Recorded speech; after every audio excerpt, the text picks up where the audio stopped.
like you're not even supposed to give this person any form of grace at all. You keep trying to salvage that relationship, just like with that blue therapy, that trauma. So there are higher chances that you're going to experience rejection. Like nobody has that ode she in their body. Anyone can be manipulated and anyone can manipulate another person. You want to maintain a standard that is good for you. You don't want to go up and then you go low and then you date high and then you date.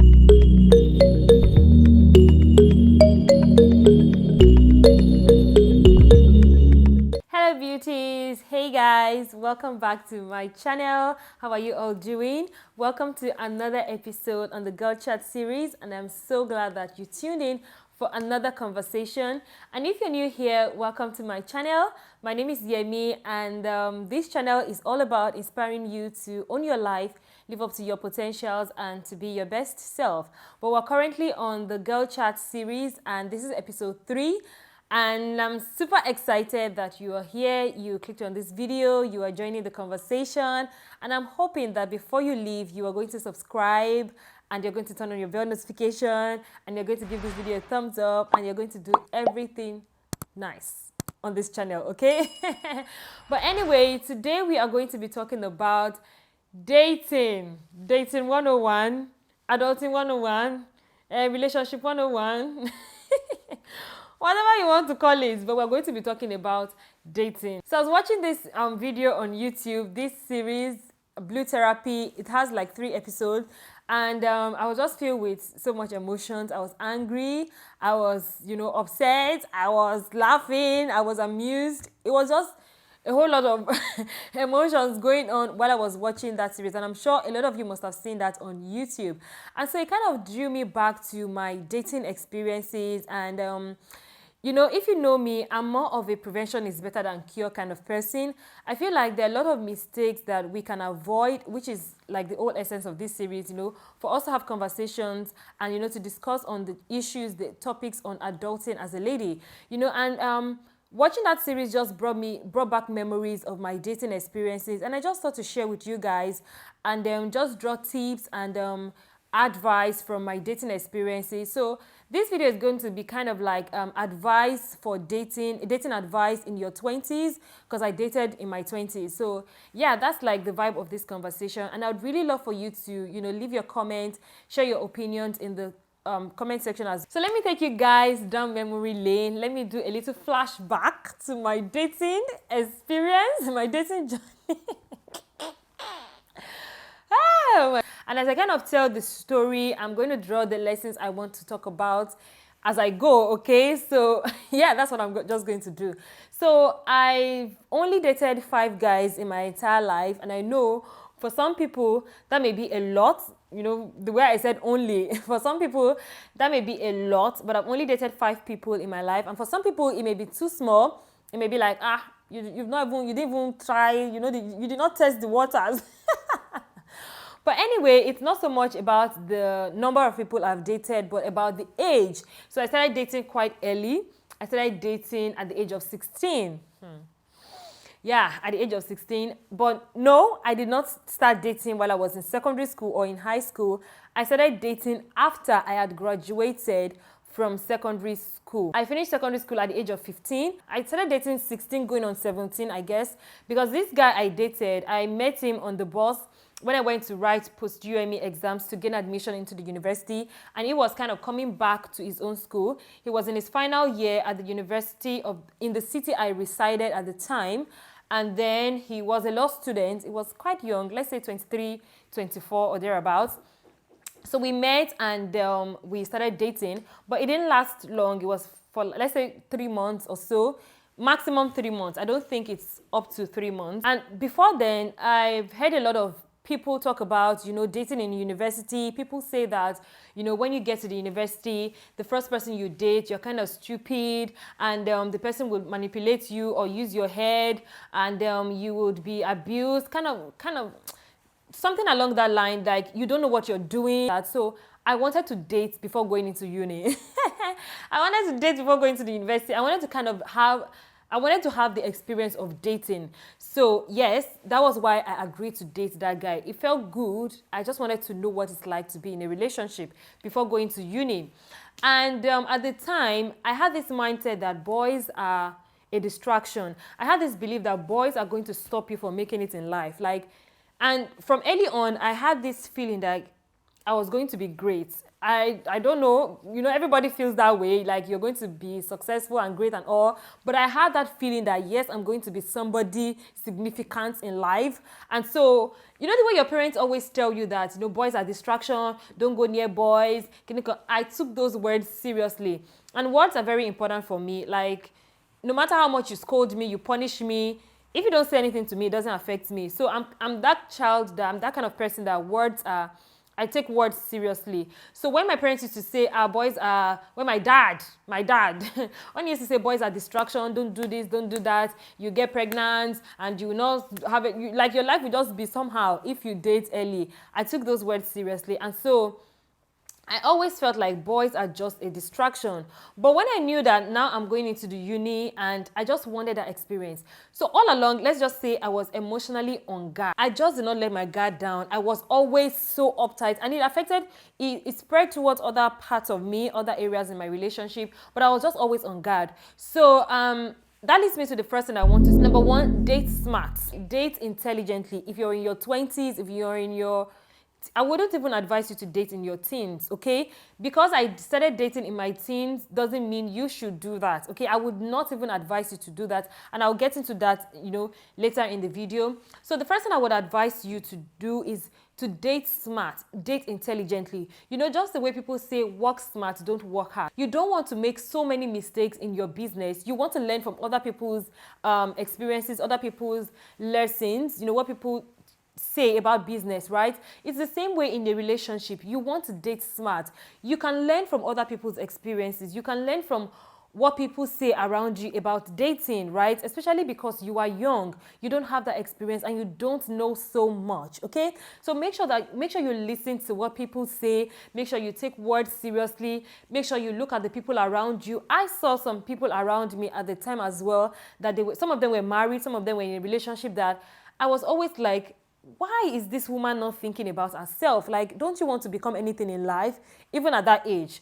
So you don't have to experience a lot of heartbreak before you know that you have to secure your heart. You don't want to be rejected over and over again. You don't want repeated breakup. No matter how much you want to say you want to date for fun, you still, inside of you, deep down inside you, you don't want a lot of rejection. You want a stable relationship. So yes, I dated that guy because I wanted to date before going into the uni. And what led to the breakup, one day I went to see him at his place and then he was talking to somebody whom I knew the person was a lady. I knew it was a girl he was talking to. And he was kind of smiling and then he was saying, I was there, and he was saying, okay, in the next 30 minutes, I'll get online. We'll talk online. At that time, we didn't really have we didn't really have like video call through phone. So you have to go on the computer. I guess the person he was talking to wasn't in Nigeria.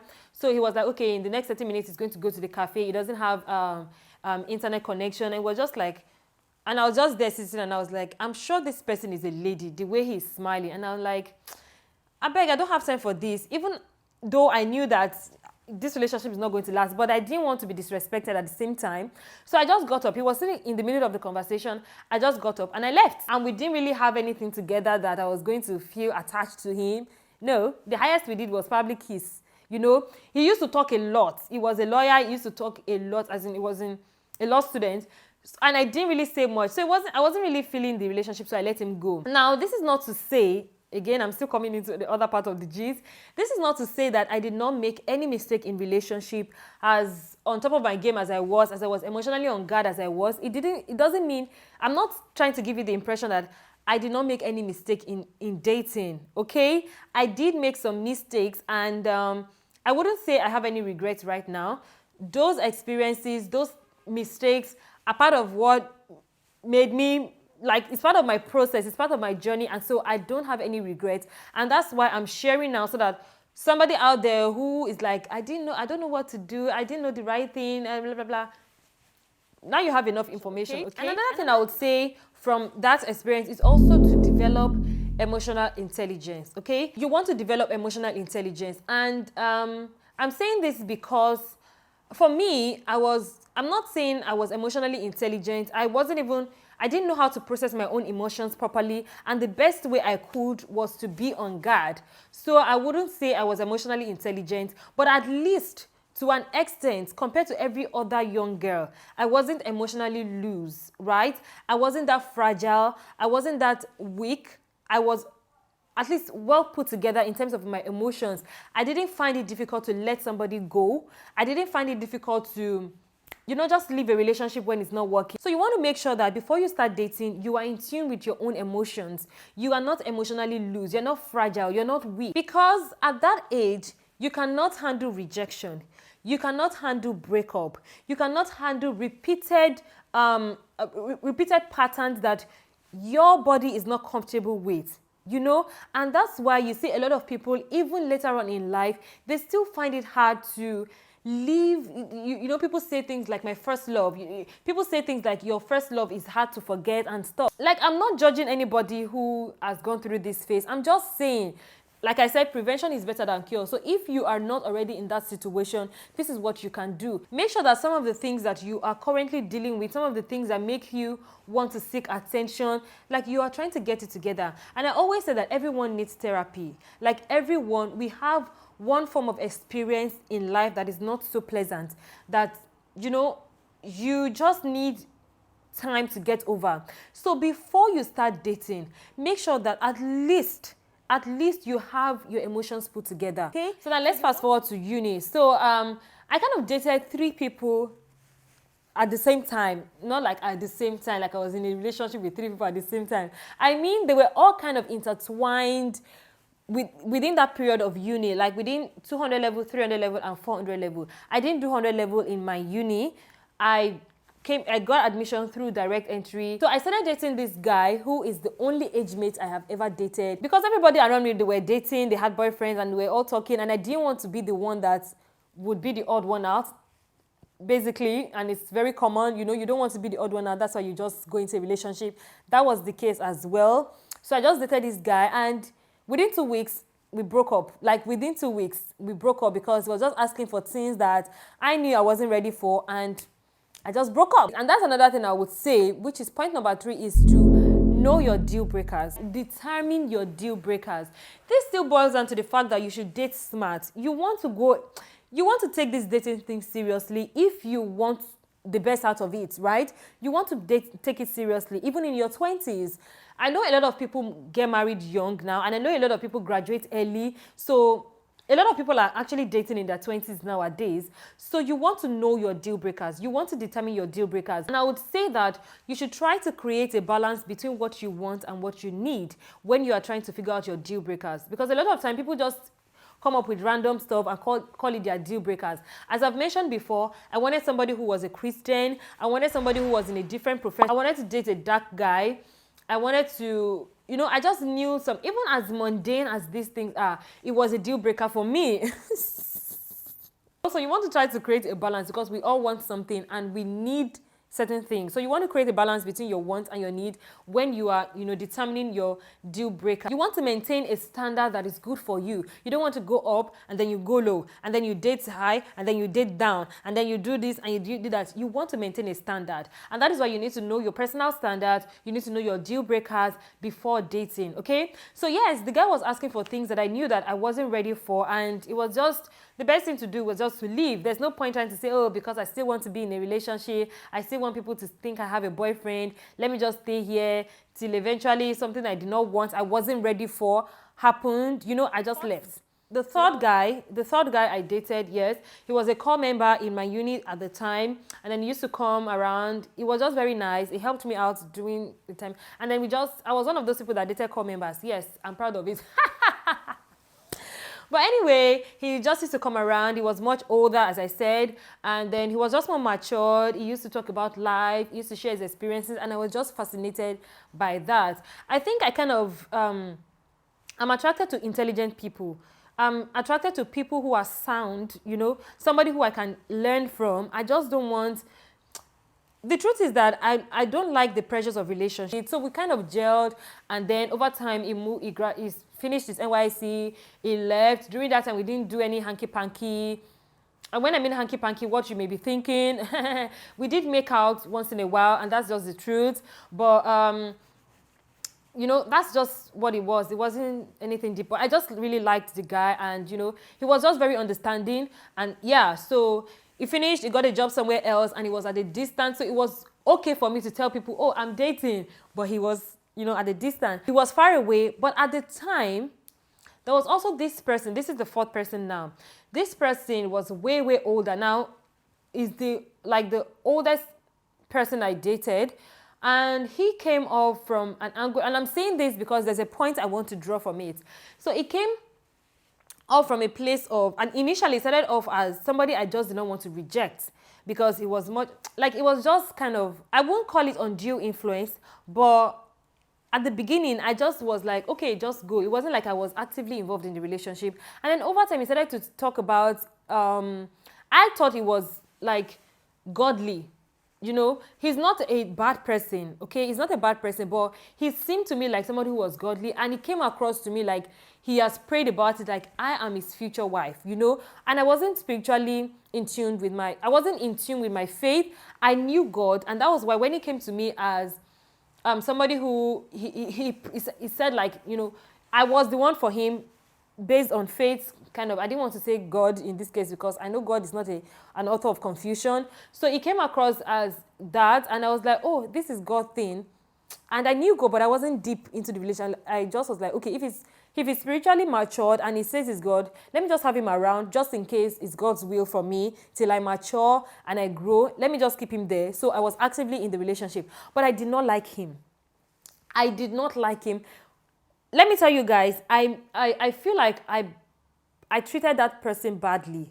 Now I think I treated him badly because it was just as simple as saying, you're not interested, you know, and if it's God will, then he will come back. But it's as simple as that, but I treated him badly. So as at the time I was dating this guy, I mentioned, this core member, I was also like I was not actively, like, you guys get the dynamics. I don't know how to just explain it. I was also committed to him. Like, I had given him my word that we are in a relationship, but I wasn't committed to the relationship. So there are times that he would come and see me in school, greet me, he would just sit. And sometimes I would invite the other person that I liked.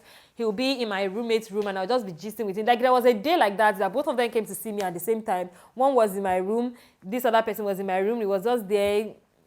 And I was just gisting with the other guy. And that's how bad I treated him. So I feel like, yeah. So that's like the third and the fourth guy were kind of simultaneously. But I didn't like this fourth guy. So over time, there was even at a point I broke up with number 3 just because I wanted to be committed with number 4.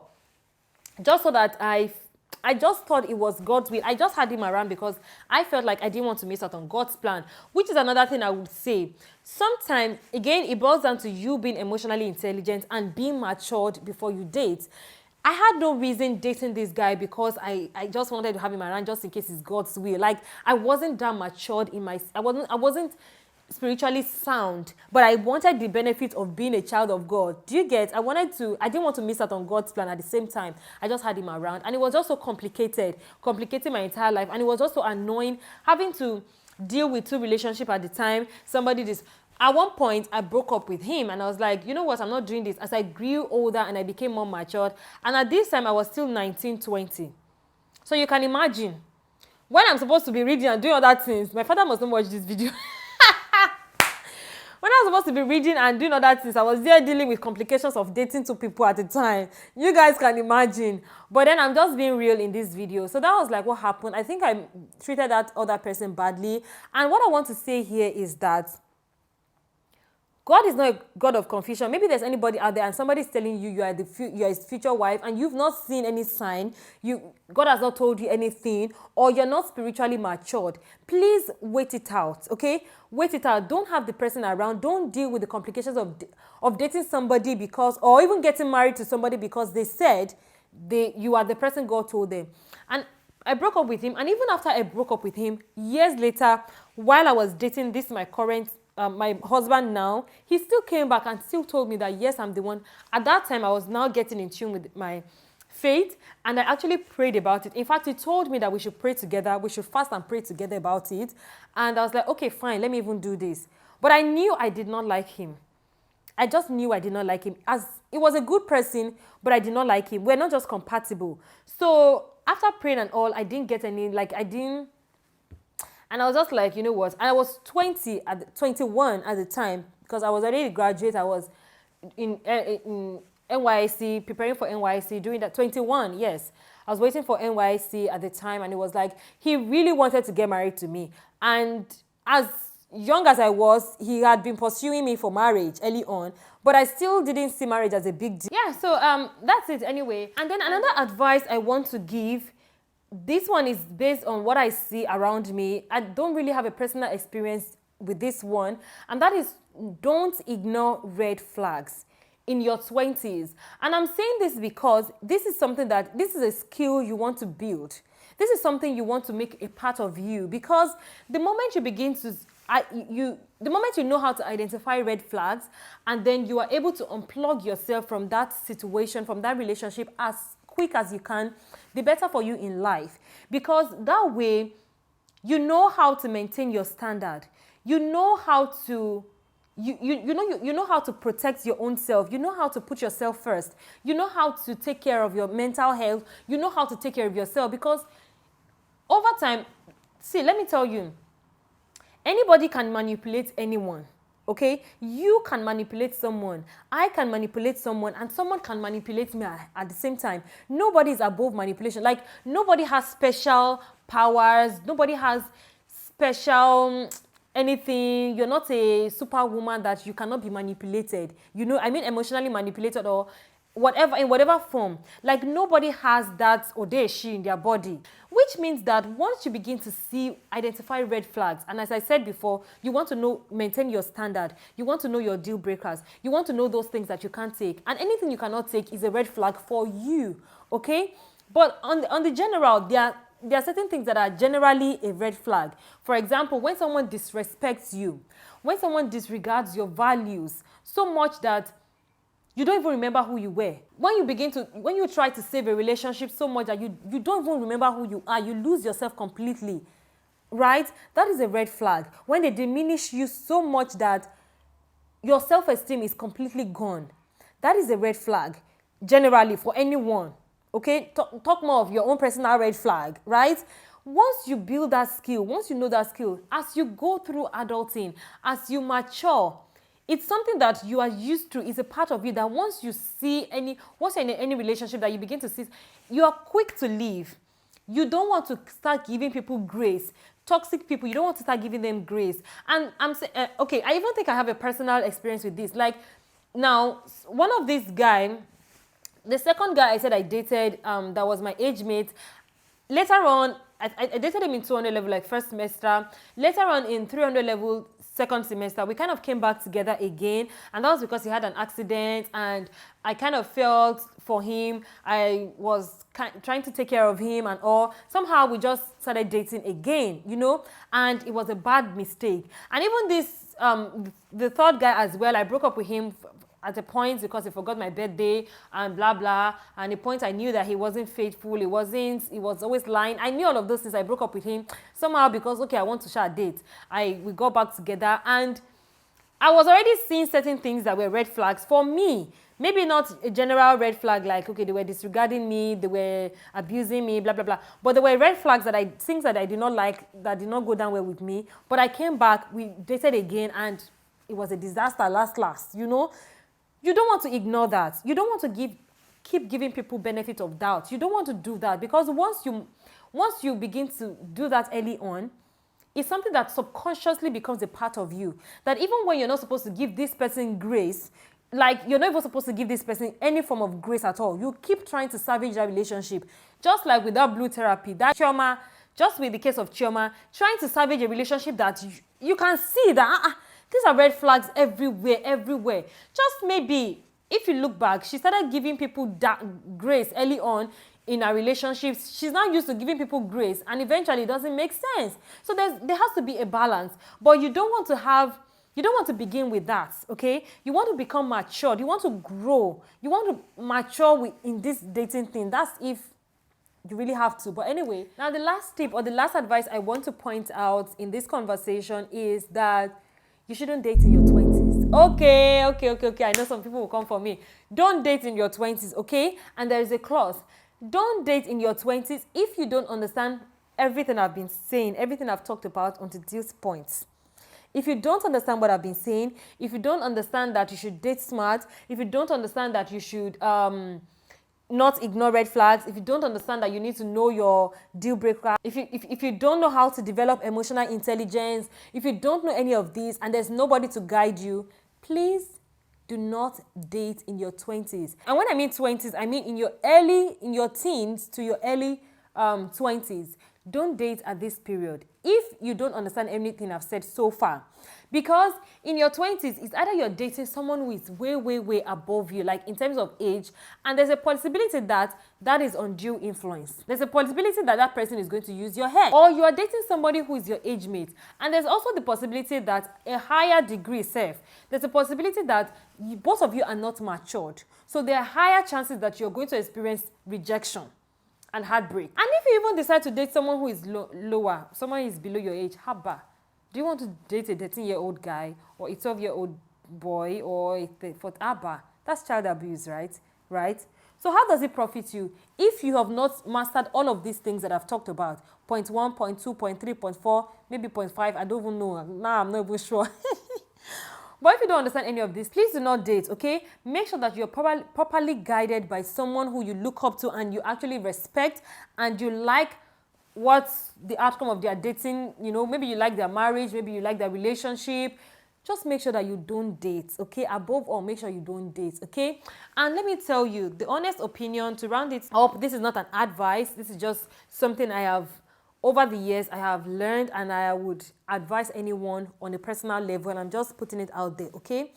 I think the best way to date in your 20s is to just leave it to God.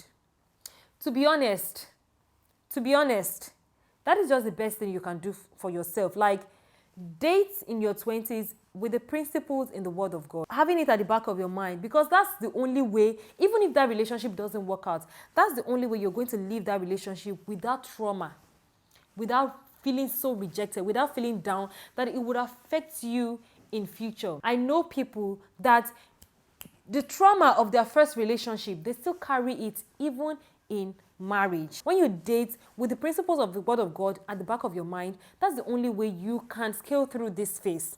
So let me just put it out there. Let me just tell you, as from a sister to sister, like from a sister to sister, let me just tell you, honestly, that's just the way you can help yourself, okay? Okay? A word is enough for the wise. Now I'm beginning to sound like all those aunties. But anyway, it is what it is. Okay, so that's it for today's video. I hope you enjoyed today's conversation. I hope you learned a thing or two from today's video. And if you have any questions, please feel free to drop them in the comment section. If you agree with anything, if you disagree, if there's any other advice you want to share with people watching or reading the comments, please drop them in the comment section as well. And if you really enjoyed this video, don't forget to give it a thumbs up, subscribe, and then I'm sure you are going to enjoy this video on your screen. I'm going to leave it in the cards and also drop it as an end screen so you can watch it. I share tips, relationship tips that you have not heard before that helps your relationship last. If you enjoyed this video, you're definitely going to enjoy that. You would definitely need that video as well. So please watch that. And also, don't forget to subscribe to this channel for interesting, juicy content, real content. It is what it is, okay? On this channel, and I will see you in my next video. Thank you for watching. Thank you for your time. You are amazing.